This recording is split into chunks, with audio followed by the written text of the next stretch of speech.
नमस्कार, स्वागत है आपका। आप देख रहे हैं प्राइम टीवी और मैं कीर्ति। वक्त हो चला है एमपी की कुछ खास खबरों पर नजर डालने का।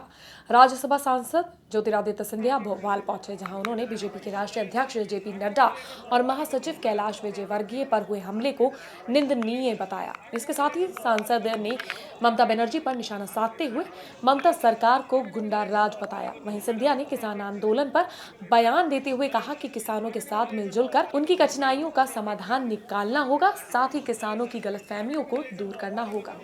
बहुत निंदनीय है और जो ममता बनर्जी जी की राज में एक तरीके का गुंडा राज चल रहा है बंगाल में, उसका जो उदाहरण दिया गया है, जहां भारतीय जनता पार्टी के राष्ट्रीय अध्यक्ष और महासचिव पर वार किया गया, जितनी निंदा हम करेंगे वो कम है।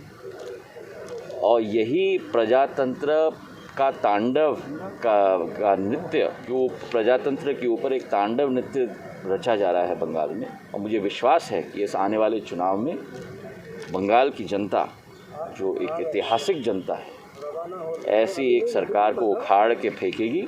मध्य प्रदेश में किसान आंदोलन को लेकर राजनीति अब और गर्म होने लगी है, जहां एक तरफ किसान कांग्रेस और महागठबंधन के साथ मिलकर अब रेल रोको आंदोलन की बात कर रहे हैं, तो वहीं किसान संघ इससे कोई इत्तेफाक नहीं रखता। किसान संघ की माने तो किसानों का आंदोलन दिशा से भटक गया है और अब एक राजनीतिक रूप ले चुका है। यही वजह है कि मांगों पर चर्चा करने की बजाय रेल रोको जैसे आंदोलनों पर जोर दिया जा रहा है।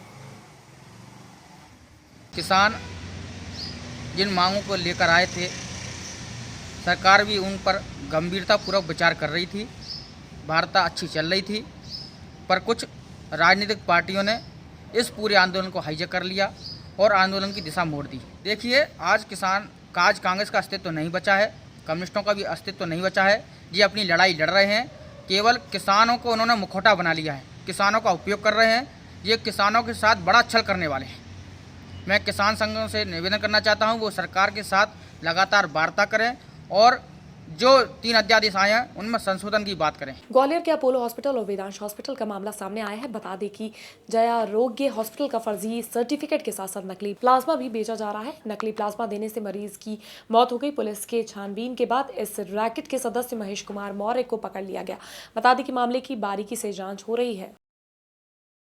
रतलाम जिले में नाबालिग युवती को बहला फुसलाकर ले जाने का मामला सामने आया है। बता दें कि युवती के परिजनों ने पुलिस चौकी में गुमशुदा की रिपोर्ट लिखवाई, लेकिन पुलिस की तरफ से अभी तक कोई कार्रवाई नहीं सामने आई है, जिसके बाद युवती के परिजन एसडीओपी रविंद्र बिलवाल के पास पहुंचे और बताया कि मेरी बेटी 23 नवंबर से गायब है, जिसकी शिकायत हमने सुखेड़ा चौकी पर की, लेकिन पुलिस की ओर से कोई कार्रवाई नहीं हुई है।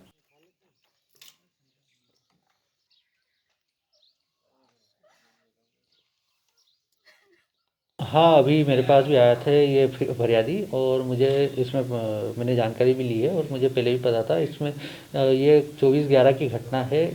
सुखेड़ा चौकी के अंतर्गत खेड़ा कलालिया गांव में एक 18 साल से कम की लड़की को एक व्यक्ति बहला फुसला कर ले गया है, जिसकी उसके परिवारजनों द्वारा उसमें रिपोर्ट की गई। हमने इसमें मामला पंजीबद्ध किया गया है, प्रकरण क्रमांक 333 पर जब्त किया है। इसमें मामला पंजीबद्ध किया है और इसमें इनको परिवार जो संदिग्ध हैं उनसे पूछताछ भी की गई है और अभी भी उसमें प्रयास जारी है ढूंढने। विदिशा में भारतीय जनता पार्टी के राष्ट्रीय अध्यक्ष जेपी नड्डा और राष्ट्रीय महासचिव कैलाश विजयवर्गीय पर हुए हमले के विरोध में पश्चिम बंगाल की मुख्यमंत्री ममता बनर्जी का पुतला दहन किया गया। बता दें कि हमले के विरोध में नाराजगी मंडल अध्यक्ष सुरेंद्र चौहान ने कहा कि ये घटना बेहद शर्मनाक है। राजनीति अपने स्तर तक की जानी चाहिए। ऐसी बदले की राजनीति निंदनीय है। हम ऐसी राजनीति की कड़ी निंदा करते हैं। बता दें कि पुतला दहन में भारतीय जनता पार्टी के स्थानीय नेता मौजूद थे। नागदा में स्थित विद्यानगर वासियों ने मिलकर एसडीएम को ज्ञापन सौंपा है, जिसमें लोगों ने ऑफिस में नगरपालिका के ठेकेदार और नेताओं का संरक्षण प्राप्त कर युवक पर अपने घर पर बिना अनुमति के टेलीफोन टावर लगाने का विरोध किया है। लोगों का कहना है कि आने वाले समय में इस टेलीफोन टावर से काफी बीमारियों का सामना करना पड़ेगा, जिसको लेकर सभी रहवासियों में आक्रोश व्याप्त है। खासरौद के शिक्षा केंद्र द्वारा दिव्यांग बच्चों के लिए एक विशेष कैंप आयोजित किया गया। इस दौरान जिन दिव्यांग बच्चों के पास प्रमाण पत्र नहीं है उन्हें उपकरण व प्रमाण पत्र दिया गया। वहीं इस कैंप में तहसील के करीब 88 बच्चों का चिकित्सा मूल्यांकन किया गया, जिसमें 24 बच्चों को पात्र पाया गया।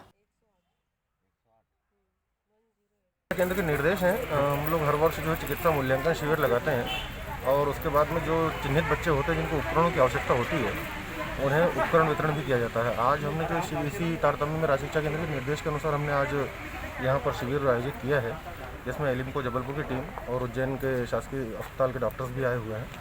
और आज हमने टोटल 88 बच्चों का जो है चिकित्सा मूल्यांकन किया है, जिसमें 24 बच्चे जो है उपकरण के लिए पात्र पाए गए हैं।